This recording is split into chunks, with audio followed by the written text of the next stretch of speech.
Mellow greetings, everybody. My name is James. I am from the internet, and today we are going to be talking about tears. Now, I know the word tears might be a little vague, especially spoken, not written. It could mean, quite literally, any number of things. I could be talking about the tears of sadness that I know most of you are going to be shedding sometime in February or March when you go to do your taxes and you realize that the 10-year Trump tax plan was backloaded for liability and that, well, you're going to owe even more this year, regardless of how much money you made. Or, maybe I'm talking about the gigantic crocodile tears that the totally remorseless amongst us muster up when we have to go out in public and beg for forgiveness for some shitty ass thing, not because we did it, but because we got caught. I mean, for all you know, I'm talking about Smokey Robinson and the multi-dimensional meaning tears of the clown. I could be talking about any of that crap, but no, I am talking about the tears of society, much like the different train cars in Snowpiercer. Yes, that's right. Class structure.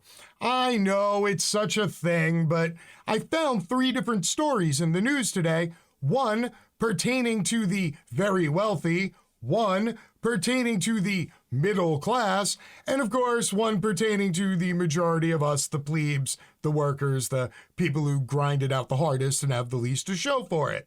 And I thought that the 3 of these together sort of created a very nice snapshot of what it looks like economically to live in America as we come hurtling towards the awesome holiday season, which for many is going to be really fucking sparse. So, please allow me to show you the tiers of society and our lovely economy. Here we go. So first, we're going to kick it off up at the top of the food chain with our boy Elon Musk, who sold about $5 billion of his Tesla stock. Now, if you come here and hang out with me often, this should come as no surprise to you because I made a video earlier in the week about Elon Musk and the pee-pee poo-poo, in which we discussed the gigantic poo-poo that Elon Musk was taking after meeting with his accountants and realizing he couldn't snake his way out of a $15 billion tax bill, which would quite literally be the first large tax bill he's ever paid here in the United States of America. And so, to finance that very large check he's got to fill out and sign, he dumped a literal metric shit ton of his own stocks. His trust sold more than 3.5 million shares worth over $3.88 billion in a flurry of trades carried out on Tuesday and Wednesday. Those transactions were not marked as 10b5, meaning they were not scheduled sales. Earlier Wednesday evening, filings show he also sold a separate block of Tesla shares via a planned sale that he set in motion last month. Those sales amounted to more than 930,000 shares, worth over $1.1 billion. Please note the flippancy with which I am using the word billion. Like it's nothing, because we're talking about Elon Musk and the upper crust of society. And frankly, the word billion is staggering to some of us. It's just fucking Thursday for them. Now, of course, because the wealthy will always come out to support the other wealthy, because by doing so, they're supporting themselves, because they display amazing class solidarity amongst themselves in the upper class, Citadel CEO Ken Griffin came out and said he personally did not want to see Musk sell. Quote, individuals like Elon Musk, like Jeff Bezos, they've transformed life. And we want to keep them in control of their companies as long as they've got the energy and the ambition to keep moving the business forward.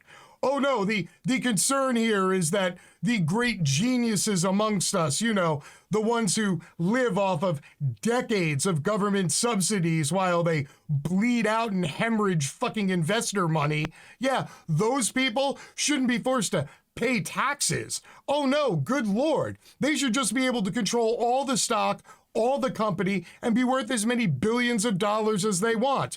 And for the record, I did a little quick math here. Yeah, even after he fills out that $15 billion tax check and mails it to the IRS, Elon Musk will still be no worse than the fourth wealthiest human being on the face of the planet and still the second wealthiest person in the United States behind Jeff Bezos. And frankly, the two of them keep jockeying for position every few months as one of them just accidentally trips and falls and makes like $30 billion overnight and somehow propels themselves even further ahead of the other. So it's not really a big fucking deal. He's not getting poor. And if he really wanted to, I don't know, he could sell some of his own personal investments that he has all this equity tied up in, so that he only has to pay a limited amount of tax on it, and then use that money to buy back his shares and thus control even more of his company.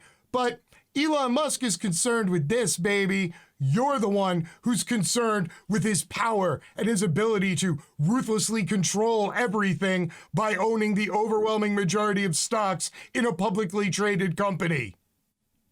And now that I'm done railing against the human bong hit meme that is Elon Musk, I'm going to drop down one tier here, to the middle class, the people who may not live the good life all the time, but can definitely afford to go out and enjoy it every now and again while having a relatively high quality and standard of living, especially comparative to the people that they usually manage or have report to them in their position of middle class management.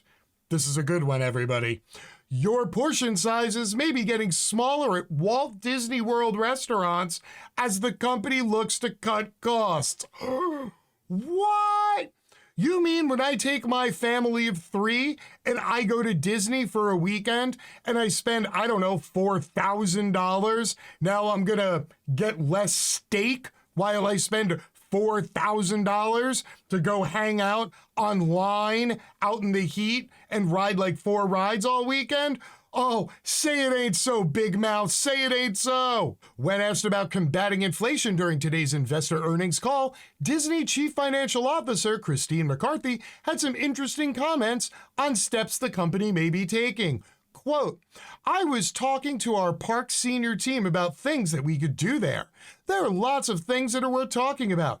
We can adjust suppliers. We can substitute products. We can cut portion size, which is probably good for some people's waistlines.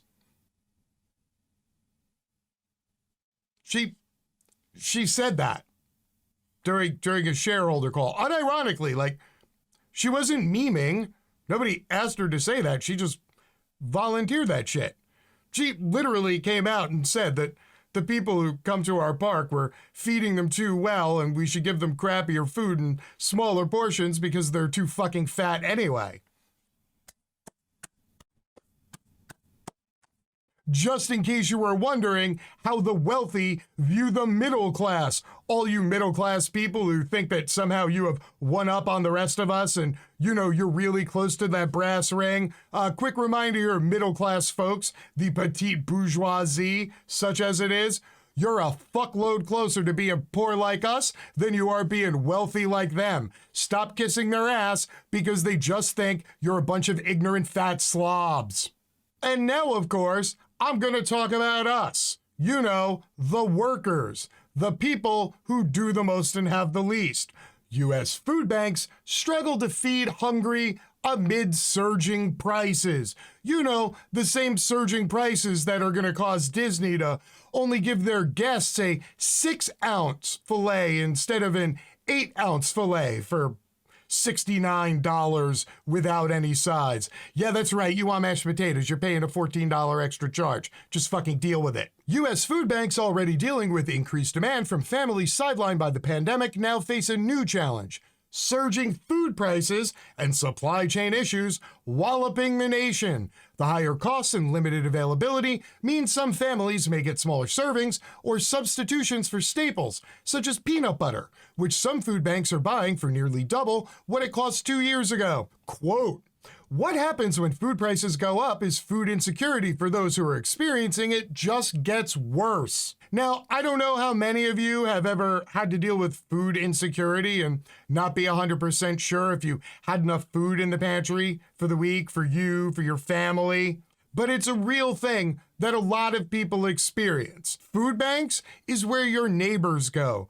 Food banks is where I have been many times because you can only stretch $1 so far. I know the wealthy would have you believe that the reason most of us aren't wealthy is because we're just bad at managing our money, but you know how it goes. Anytime a corporation wants to raise its total profitability, all they have to do is raise prices and blame it on inflation. And if you have any questions about that statement, please go see yesterday's video about the bullshit of how high prices are comparative to actual inflationary costs that are real and aren't just greed. Brian Nichols, Vice President of Sales for Transnational Foods, Inc., which delivers to more than 100 food banks associated with Feeding America, said canned foods from Asia, such as fruit cocktail, pears, and mandarin oranges have been stuck overseas because of a lack of shipping container space. Issues in supply seem to be improving and prices stabilizing, but he expects costs to stay high after so many people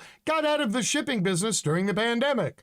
Quote, an average container coming from Asia prior to COVID would cost about $4,000. Today, that same container is about $18,000.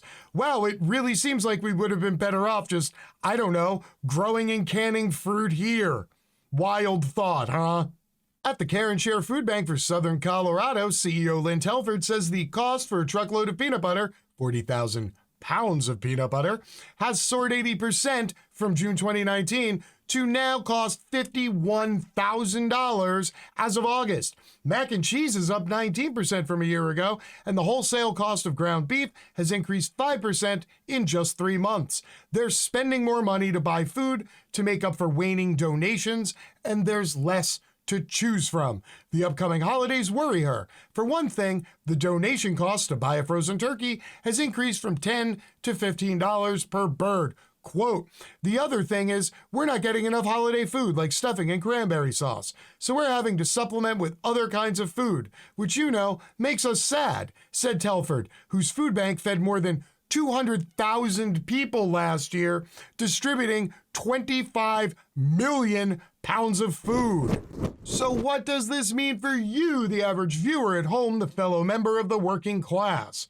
Well, it means that everything is expensive and it is going to continue to get more expensive. And of course, the wealthy are going to continue to blame the working class and say that it is a combination of their greed, their laziness, and their carefree attitude towards managing their money that has brought upon such economic despair. Of course, the middle class are just kind of going to sit there and duck while the poor and the wealthy just lob bombs at each other on social media over their heads as they go to Disney and buy those really... Did you see that steak? That steak looked fucking horrible. Like, good Lord, at least render some of that fat. It's like $80 a plate. Sorry, it just killed me. But in all seriousness, the most important thing that I want you to take from this is that, yeah, it would be really awesome to be wealthy, and sure, there would be a lot less stress in your life if you were middle class and you didn't have to worry about your bills, but chances are you don't fall into either one of those. Seriously, statistically speaking, you're more than likely a member of the working class and don't have the kind of money to just jaunt off to Disney World with your family for a weekend. And so unfortunately, there are two burdens that fall upon you. One, the burden of having less, and number two, the burden of knowing that even though you have less, you still need to help out the people who have less than you, because the people further up the ladder, further up the tiers, you know they don't give a fuck. So everybody, I implore upon you for the next month or so, while you're out doing your errands and your grocery shopping, if you have the money, if you can afford it, go hit those 10 for 10 canned food end caps that you see in your grocery store. When a grocery store is overstocked on something and they invariably put cans on sale, 10 for 10, I don't care what it is, every store has a 10 for 10 end cap. Please, do me a favor. You got the $10 to spare, go pick up a bag of cans and go bring it to your local food pantry. Because as bad as things are for all of us, there are always a hell of a lot more people for whom things are even worse. You got to stick together, people, because we are the only ones who are going to look out after each other. Until next time, my name is James. I am from the internet, and I am out. Peace.